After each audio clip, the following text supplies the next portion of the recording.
Hey there, brother. This is Steve Horseman with Good Guys to Great Men. Thank you once again for tuning in today.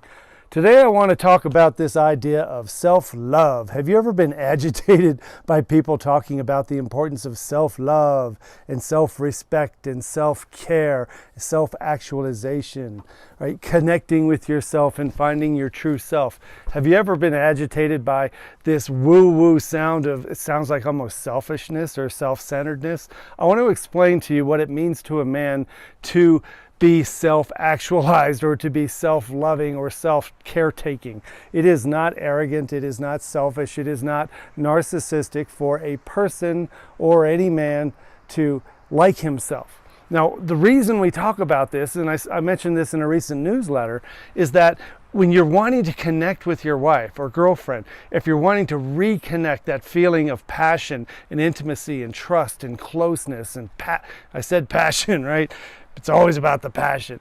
If you're wanting to reconnect that energy with her, what's almost always happened is that you have lost a connection with yourself. And there I go again. Ooh, self-love, connecting with yourself.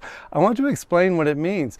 You cannot possibly reestablish a connection of trust and intimacy and passion with your woman unless you have reconnected with that natural, happy, secure, mature, badass of yourself. You can't do it, because what happens is that we start out being confident men. We start out knowing who we are. We start out being our own people and following our own mission, and then we get wrapped up in a relationship. And this is true for almost all men in my community. We love women. We love the idea of women. We love the idea of relationship, and we love the idea of a committed monogamous sexual relationship where there's a lot of give and take and a lot of mutual satisfaction. We love that stuff. We love it so much it becomes a drug. We become addicted to the idea that the relationship and herself, her mind, her body, her actions, her words, her mood, that those are the source of our worthiness. Those are the source of our happiness. And that we can't be happy, engaged, inspired, energetic, badass men unless we're getting that affirmation and validation from the feminine partner in our life. We have forgotten that we're already all those things, but when we get overly involved and addicted to the feminine source of validation and affirmation, we make the mistake of losing ourselves. And when we lose ourselves, we become disconnected from the truth. The truth is, you are a smart, compassionate, empathetic, loving man, right? You're passionate about life. You're passionate about what you do. You love being a father. You really dig your friends. But if you were to tell me the truth, you would say, yeah, but I kind of lost all of that. I kind of lost all that because now the only thing I am is employee, husband, and father. I'm also a mortgage payer, a lawnmower, and part-time plumber, right? And on weekends, I go to soccer games.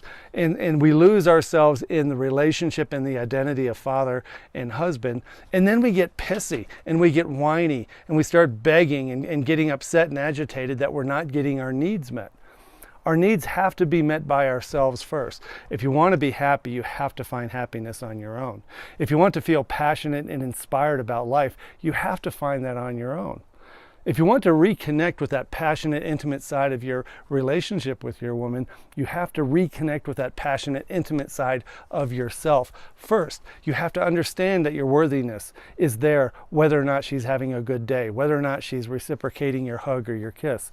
You have to know that you're good. You have to dig yourself. You have to like yourself in a way that you can hold your own. We call this filling up your own cup of affirmation. And when a man is full, when he's full, he feels himself overflowing. And it's out of that saucer that's catching that overflowing mojo that you get to give to your kids and your wife.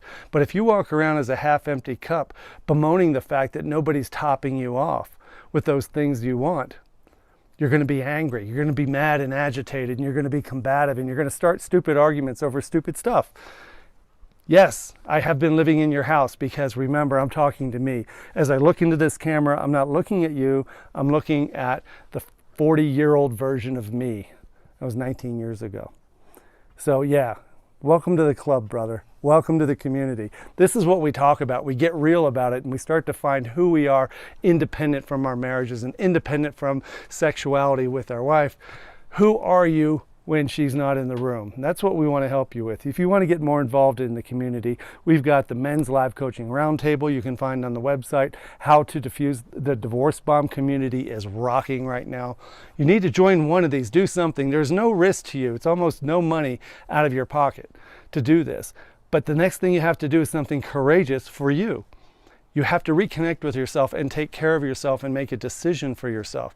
You do not need to seek approval or permission to do this. This is up to you. So good luck. I hope to see you soon in one of the community areas. If not, I'll see you here next week anyway. So have a great weekend. Take care, brother.